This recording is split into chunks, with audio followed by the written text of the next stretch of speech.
off lang natin mga idol. Sabay pindutin nyo lang to ng 3 beses.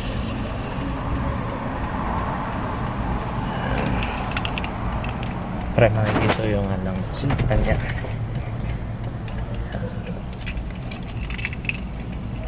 Yan, sabay ngayon pindutin natin, i-long press lang natin. Bilang tayo ng 7 seconds. 3 4 5 6 7. Saksak ang susi. Sabay on lang po. Bilang ulit ng 7 seconds.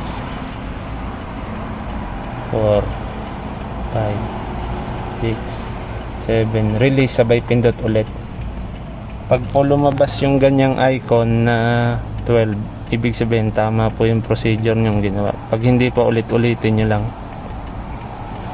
Nag-indicate po yan na equal siya sa 120,000.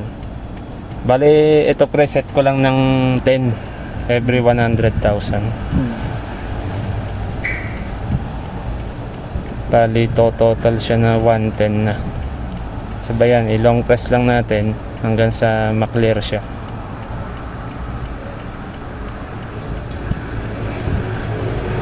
Yan. Pag nagganyan na ho, wala na po yan. Tama po yung procedure. Pag start po niyan, wala na yung timing bell. Yan, ganun lang po mga idol.